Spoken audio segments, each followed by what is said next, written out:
All right, let's move to the CEO report. Are you ready, Yes, sir. Ms. Goins?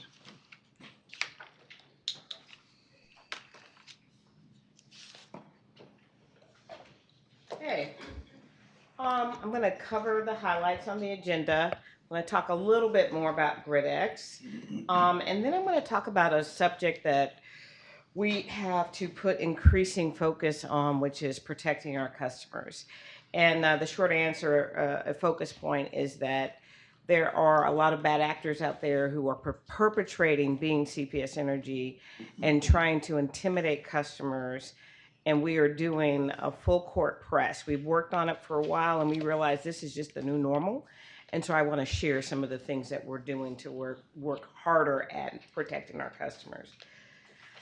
On the agenda, as usual, we continue to want to share our cost-saving activities.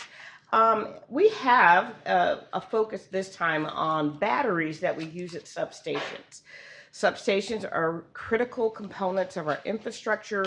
We are using our technology and our data to do a better job of being able to monitor the effectiveness of batteries.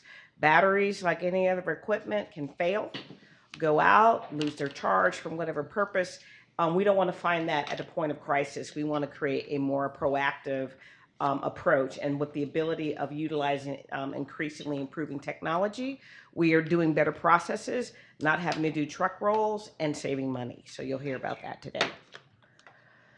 What's not in your report this time is the financial report. The financial books are closed, and we know that activity, but it takes a while for us to put it in the format so that we have the financial statements. We will send that information out on separate cover, but basically we are still on track and we have not lost any ground. Good cost control, optimization of our revenues, and our metrics remain stable to what you've seen. Assistant treasurers, well before I got here, it was a practice. Your CFO, Dolores, is in fact our primary treasurer, but we also have assistant treasurers because there are day-to-day activities that require actual human oversight just to make sure that things are done appropriately. And so we have a authorization listing, lots of activities to make sure that everything is taken care of. We end up with usually 3 to 4 extra people who are assistant treasurers. We got a sad story. We're losing one of our really experienced assistant treasurers. We are really happy for her. But at the same time, through succession, we're going to have a recommendation for Dolores on a new assistant treasurer. Yes, and we will continue to have conversations and updates associated with the Flexible Path, the Flex Power Bundle, and Flex Step. We understand that this continues to be a huge point of interest across our community, and so we'll share some additional insights. We had some questions last time from the presentations. We'll address those issues and give you some more updates. And I think we may not hit every meeting going forward, but you'll increasingly see us focus on these items. We are going to talk some more about our energy efficiency and conservation program. Kind of go back over the history and as a highlight. Back in 2008 timeframe, there was a lot of discussion about the things that could be done on energy efficiency and looking at new distributed resources. And we also had a gentleman by the name of Jeremy Rifkin come in and visit with us. We had some conversations. The mayor at the time, Mayor Hardberger, was really kind of asking us to look at certain things. So we did collectively come up with a program. And just, for clarity, it was not the strong program that we ended up with. It was kind of a light bulb program, and we kind of had not that much specified.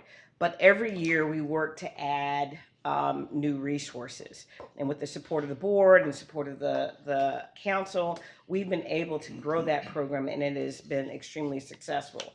And so we want to go back over again because we have gotten some input about where we should go. We are going to, we generally recommend that we continue to do things in terms of energy efficiency and conservation. And maybe the big point I want to stress again, the point of an energy efficiency and conservation program is not to just give away money for purposes of giving away money. That's not why we do that. We would just stand outside on the front step and hand $10 or $1,000. What we're really trying to do is make sure that we encourage a change of behavior and awareness around saving the use of power and thinking about putting in new technologies that people haven't utilized before that will save power. What is what's in it for the utility? Because if we can manage the demand for power, we can take advantage of time and implement solutions very strategically and at the right time and not over leverage ourselves. So it has been a win-win for customers. It's been a win-win because overall our profile has been able to control the demand.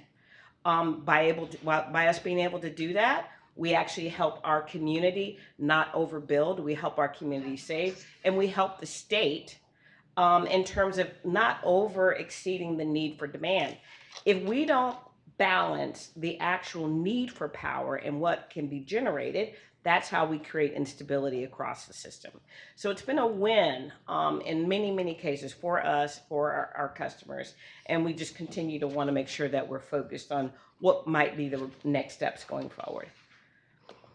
I want to highlight again, as our CAC member indicated, we had our most recent participation in the 5th national effort for GridX.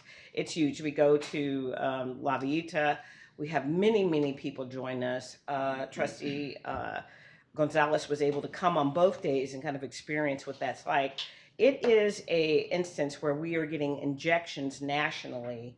Injections are a crisis after crisis after crisis. And we put people in the room, and in some ways we use it for succession planning. We put people in roles where they can experience what it would be like to make decisions. They confer, we exchange, we do lessons learned right on the spot. And we in fact look for opportunities for more improvement. It is a wonderful effort that the industry focuses on. We will continue to do that, but we have many, many partners that helped us have a very successful effort this year. Okay, protecting our customers. So if you haven't seen, I'd be surprised, but we have been trying to work through social media and with the main media outlets and anyone that will help us tell the story about being very, very careful associated with people who call and pretend to be CPS Energy, but basically are just looking to get money out of people. And so these are some headlines of stories that we've had run in, overall in the big media outlets, forewarning folks, don't just assume that we are ever going to call and demand payment and say that we are immediately sending anybody out there to cut you off. We don't operate like that. But we are very concerned because we have had customers across our utility get taken by these bad actors. So we've just got to do more, and we want to talk about that. So we are going to up our campaign efforts associated with both in English and in Spanish, associated with making people aware of what people might do to come after just individuals. And so instead of having that pop up in reaction to issues, we're going to run a year-round campaign, and we're going to be able to have levers that we can increase from time to time throughout the year. So we absolutely want to increase the awareness and the amount of us costing our customers and each other about these issues. We are even going to run a holiday campaign and put effort. That is about to roll in the near future. It'll roll all through the holidays to make sure, again, that we're doing outreach. And if we could even do it all the way to schools to make sure that young kids know what bad actors look like. I think we had a quick conversation with the chair about this and other members of the board, continue to try to use our bills and bill inserts and just as many different ways that we can do to make that connection. So we're also we're gonna use some messaging through our phone. On hold, you said let's look for some opportunities. We think this is one. We're gonna work through that. And so as many things as we can do. Again, we will never call a customer and say, you are delinquent and we're about to cut you off, so go and make a payment immediately. And anytime somebody says, hang up to this number and call a different 1-800 number, never do that. Never go to the grocery store. Sometimes the bad actors will say things like, go get a credit card or go get a gift card and put money on it and then make the payment to us. Those are all different ways that they are circumventing our systems and our controls.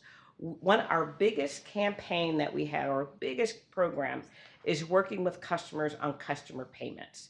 We don't want to cut customers off, and we do everything we can to work with them. So these types of threats are by far nowhere in our operations, but people are trying to make it seem like it's us, and it is not us. Those are the big highlights. By the way, we know of some tragic examples of Yes, people sir. that have paid out Huge. like $800 or whatever to one of these scammers. Yes. We're just going to do all we can to stop these people. Any questions or comments?